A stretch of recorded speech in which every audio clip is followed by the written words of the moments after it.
tous et bienvenue dans cette nouvelle vidéo.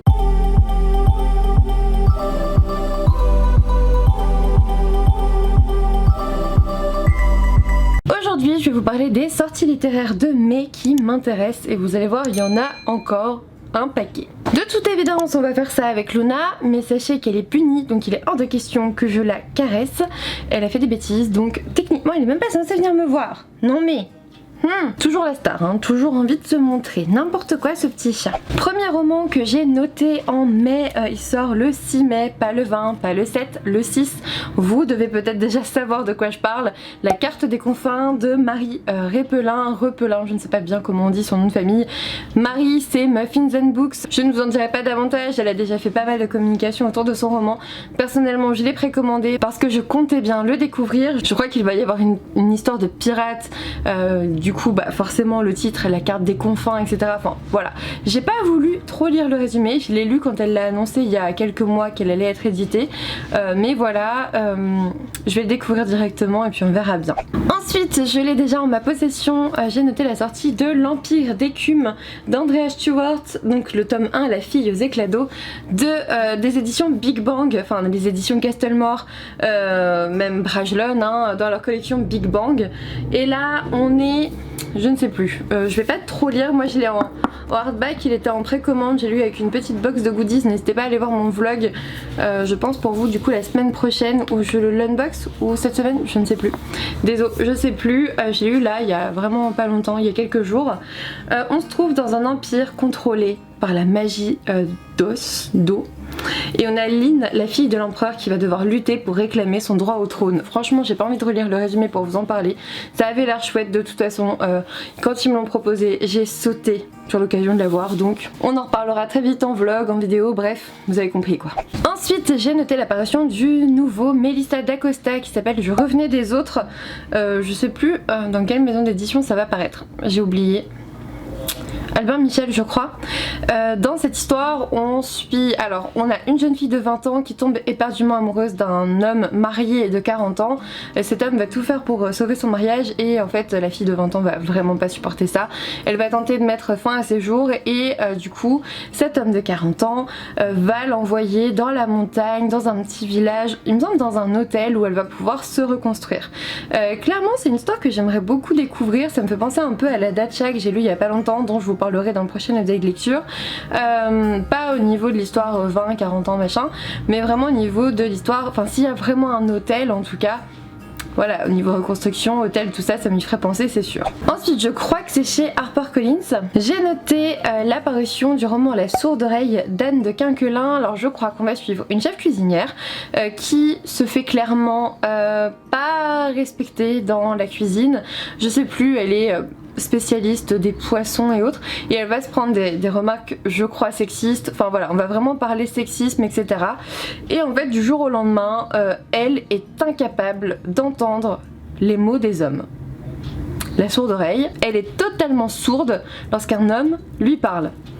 Ça peut être super pratique. Et du coup je me suis dit qu'on allait explorer un petit peu ce qui se passe lorsqu'on n'a plus ces paroles là des hommes tous les jours. Ça me faisait super envie, je vais le découvrir, j'ai hâte de vous en reparler. Ensuite je crois que c'est aux éditions Pygmalion, j'ai noté la parution des fantômes de Harvard de Francesca Ceritella, il me semble que c'est ça. Dans cette histoire ce qui m'a vraiment attirée c'est qu'on suit une jeune femme qui va intégrer Harvard mais qui va surtout un peu mener l'enquête parce qu'en fait son frère qui a été déclaré schizophrène a fait ses études là-bas, enfin avait fait en tout cas était en cours d'études là-bas et il a mis fin à ses jours là-bas surtout et du coup bah, elle veut faire un petit peu la lumière sur cette histoire. Le problème c'est quand elle aussi va commencer à entendre des voix. Vous allez dire ah attention Manon, schizophrénie, psychiatrie, tu vas pas forcément aimer. Bah oui mais finalement je me dis que voilà, Harvard c'est quand même une université extrêmement prisé, renommé, etc.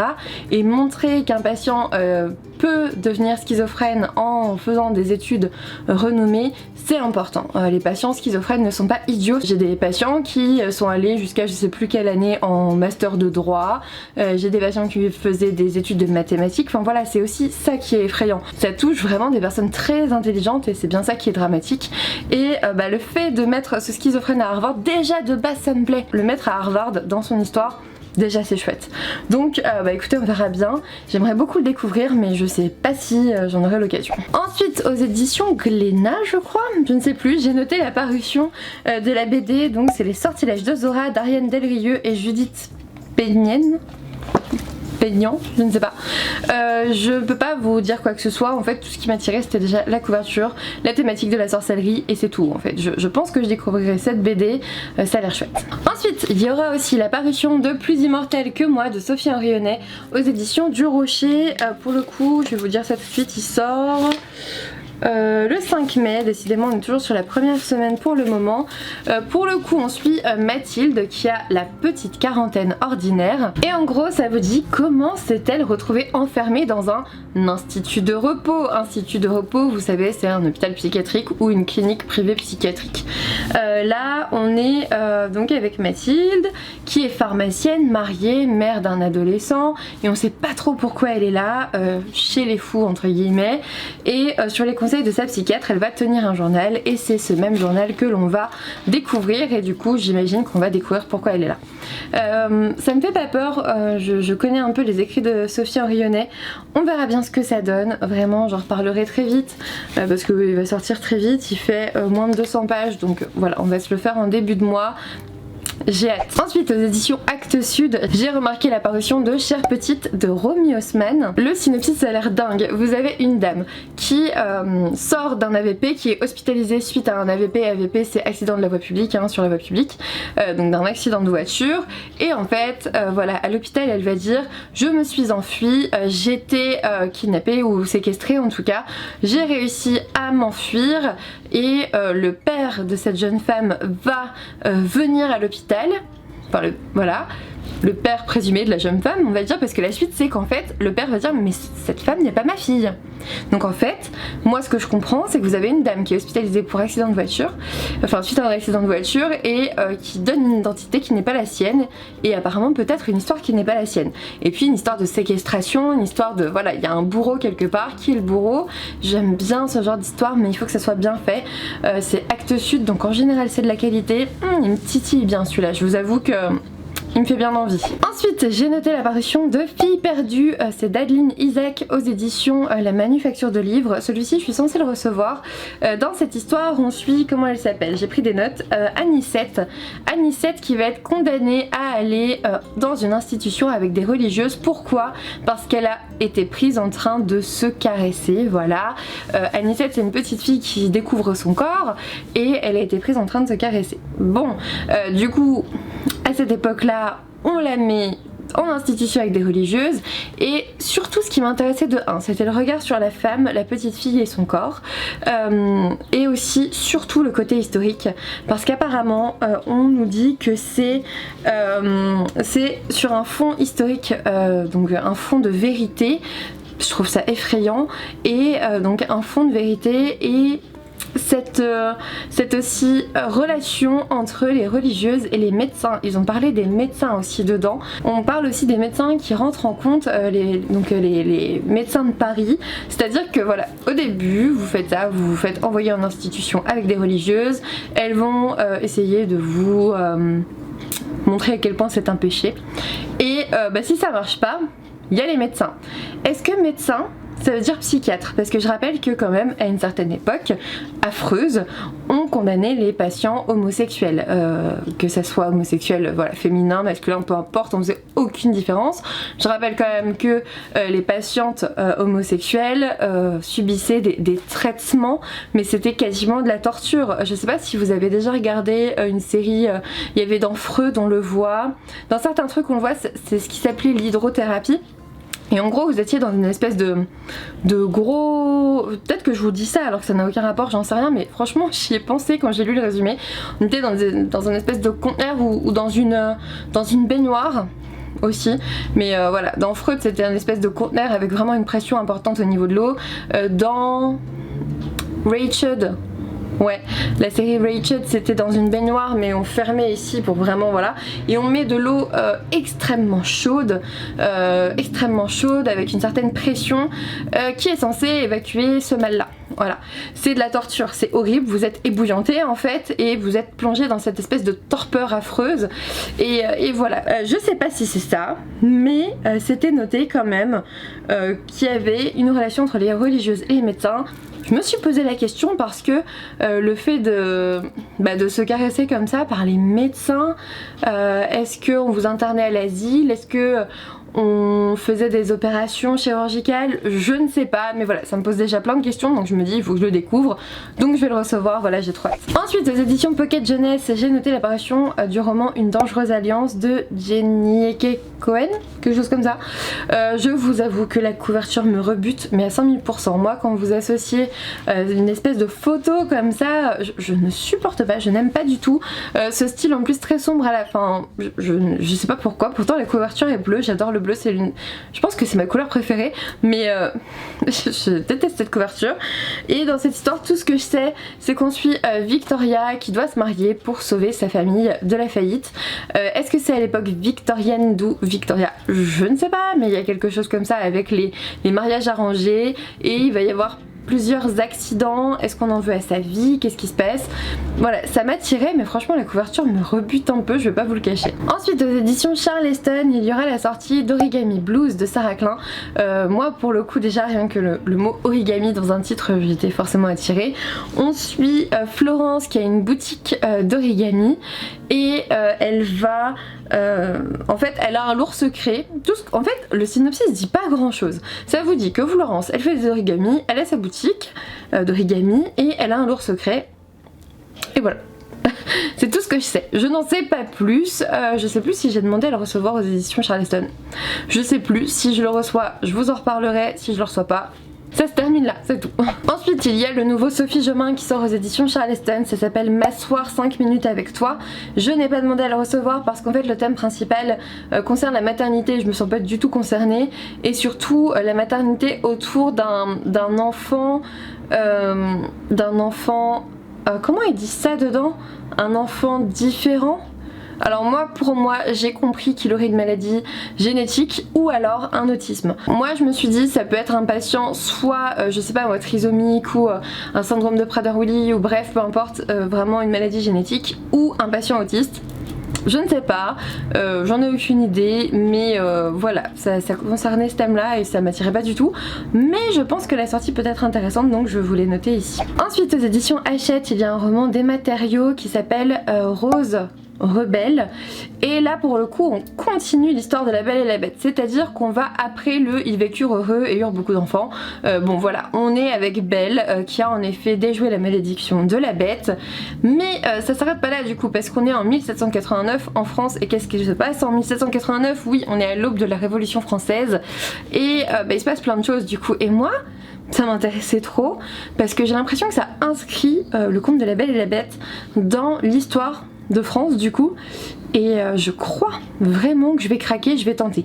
Je pense que je vais tenter, au pire j'aime pas, au pire il se passe quoi, j'aime pas. J'ai pas de partenariat avec Hachette donc je pense que je vais me l'acheter, mais ouais, au pire j'aime pas en fait. C'est pas la fin du monde. Ensuite, je crois que c'est aux éditions Hugo Roman, j'ai noté Le collectionneur de vœux de Mia Sheridan.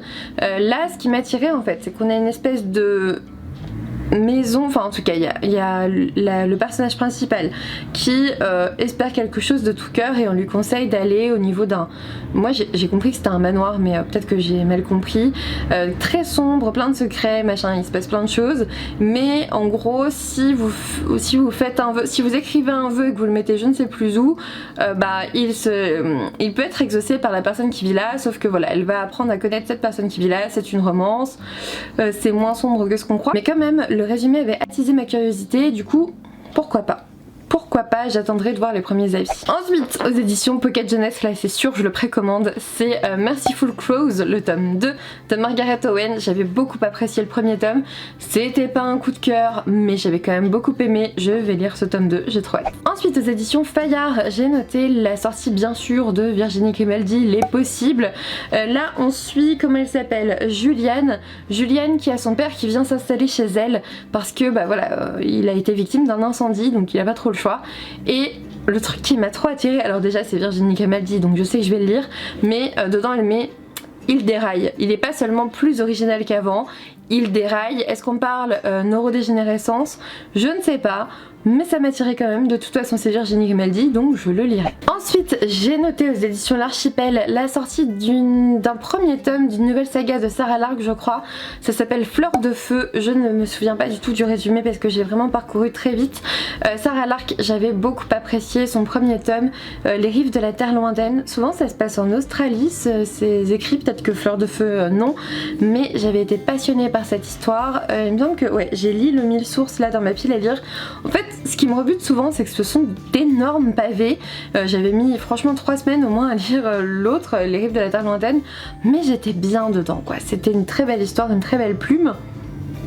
Voilà, ça me faisait un petit peu penser à Dr. Queen ou des choses comme ça, vraiment la femme qui part dans la campagne australienne, enfin... Ah, c'était chouette, c'était vraiment très très chouette, donc... J'exclus pas de reprendre Sarah Lark à un moment donné. Ensuite, chez 404 éditions, il y a la nouvelle parution de Ariel Holzel, je sais plus, qui s'appelle Pénombre. Et là, ce qui m'a trop attiré, c'est que c'est noté Young Adult Dark Fantasy. Waouh! Et en gros, vous avez les ténèbres tous les 30 ans qui reviennent, qui contaminent la terre, qui transforment les vivants en monstres, qui empoisonnent, c'est ça hein, qui empoisonnent les vivants et les transforment en monstres. Mais il est aussi dit qu'à ce moment-là, on investit les bébés de pouvoirs divins et qu'on les appelle les éclipsiens. Et on va suivre justement un personnage principal qui en fait partie, donc voilà. Je vais normalement le recevoir parce que du coup après avoir lu L'Enragé, de toute façon, j'avais un partenariat avec 404 éditions, donc voilà. Je vais le recevoir, j'avais accepté de le recevoir en tout cas, donc j'espère vraiment parce qu'il me fait trop envie. Ensuite aux éditions Inceptio, j'ai noté la parution de À la croisée des rêves d'Ellie Sohin. Je pense que c'est comme ça, Sohin, je sais plus, qui va sortir et ça a l'air d'être un roman absolument génial, domaine onirisme à fond. On est sur, en gros, quand vous dormez, vous créez un monde parallèle avec vos rêves et tout ça se désagrège au moment du réveil. Sauf que voilà, vous allez suivre Isobel, je crois. Il me semble que c'est Isobel, ouais, qui elle a le pouvoir d'investir non seulement ces mondes parallèles, mais aussi de les rapatrier dans la réalité ou de les altérer d'une certaine façon. Enfin bref, ça avait l'air génial. Je vais le recevoir. On va en parler, j'ai trop hâte, franchement j'ai trop hâte, j'adore ce domaine là, le domaine des rêves me passionne, donc vraiment j'ai vraiment trop hâte. Ensuite, il ne fallait pas perdre espoir, voilà, à chaque fois on se dit la suite va jamais paraître, mais si, il y a le tome 3 de Diabolique de S.J. Kincaid aux éditions Milan Bayard qui va sortir. J'avais lu le tome 1, je l'avais juste adoré, gros coup de cœur. J'ai acheté le tome 2 le jour de sa sortie, mais comme d'habitude je me suis dit ah là là, si je le lis tout de suite j'aurais trop de mal à attendre le tome 3, et je crois que j'ai bien fait parce que ça fait des années qu'on attend le tome 3. Personnellement j'avais quasiment perdu espoir, je pensais vraiment pas qu'ils allaient le sortir. Finalement ils nous font la belle surprise de nous sortir ce tome 3 en mai là, donc très très chouette. Je vais pouvoir lire le tome 2, faut peut-être que je lise un résumé spoilant du tome 1 que j'avais adoré. Je vais lire le tome 2, le tome 3 et ça va être génial. Ensuite, de nouveau aux éditions Charleston, il y a la parution du roman Ainsi gèle les bulles de savon de Marie Vareille. Là pour le coup on va suivre 4 femmes qui changent totalement de vie, elles changent radicalement de vie. On va être à la fois en Indonésie, aux USA et en France. Je regarde mes petites notes parce que je savais plus du tout les pays. Et on va suivre du coup 4 femmes qui changent radicalement de voix. Ça peut être inspirant, je n'ai pas demandé à le découvrir parce que j'ai déjà d'autres Marie Vareille en stock à découvrir avant, mais ça peut être intéressant, je pense que je me le prendrai lors de sa sortie poche. Ensuite, toujours aux éditions Charleston, il y a la parution de Le Tournesol suit toujours la lumière du soleil. Je suis désolée, je suis vraiment obligée de regarder mes notes là. Pourquoi? Parce que c'est de Martha Hall Kelly. Martha Hall Kelly qui avait justement écrit Le lilas ne refleurit qu'après un hiver rigoureux. Bref, c'est la queen des titres longs. Là on est sur Le Tournesol suit toujours la lumière du soleil. Ça va être dur à retenir encore, pourtant c'est simple. Le Tournesol suit en effet toujours la lumière du soleil. Mais voilà, titre à rallonge compliqué. Cette histoire se déroule en 1861, là je suis carrément obligée de vous lire ce que j'ai écrit. Donc 1861 c'est quoi? C'est la guerre civile, on va suivre 3 femmes. À New York, on va suivre Georgiana qui s'engage à être infirmière, ça fait un petit peu ça remue un petit peu les choses parce que c'est compliqué d'être infirmière, voilà, de s'engager comme ça. On a Gemma qui est esclave et on va avoir Anne-May qui est en charge de sa plantation familiale. Donc forcément on va avoir 3 points de vue absolument intéressants sur la guerre civile. Franchement, j'avais lu du coup le Lilas ne refleurit qu'après un hiver rigoureux, où il y avait justement 3 femmes comme ça, 3 voix. J'ai l'impression que c'est vraiment la façon de faire de Martha Hall-Kelly sur des points historiques intéressants. Et dans le Lilas, du coup on va l'appeler le Lilas, hein, c'est trop dur sinon, on avait une juive en camp qui a servi dans les expériences, un médecin SS qui faisait des expériences et une américaine qui était aussi dans la résistance et tout ça. Donc c'était ultra intéressant de voir les 3 points de vue et du coup ça passait super vite parce que vous passiez toujours d'un point de vue à l'autre, c'était chouette. Ensuite aux éditions j'ai noté la parution de Silence de Dylan Farrow, et dans cette histoire les mots ont aussi un pouvoir. J'ai l'impression que c'est à la mode ce thème, hein. Et ici c'est surtout qu'ils ont le pouvoir de tuer, parce qu'en fait il y a la maladie de l'encre qui s'appelle mort indigo, et moi franchement j'ai lu ces 2 phrases là et j'ai fait ok je le veux. Ok je le veux, je me le prendrai, je m'en fiche, je veux ce roman, il a l'air génial. La maladie de l'encre, vous imaginez, on peut plus écrire d'histoire parce que vous attrapez la mort indigo, c'est génial comme concept. Bref, on verra. Ensuite aux éditions Scrineo il y a le nouveau d'Aurélie Wellenstein, donc le désert des couleurs, et là je vais me le prendre même si j'ai pas aimé Yardam l'an dernier, je m'en fiche.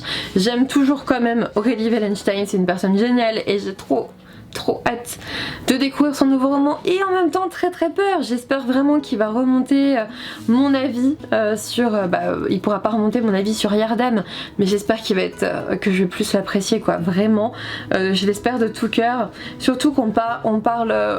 alors pas de neurodégénérescence, mais en fait dans le désert des couleurs, chaque grain de sable est un souvenir perdu et oublié, et en gros marcher dans les dunes c'est voir sa mémoire s'effacer.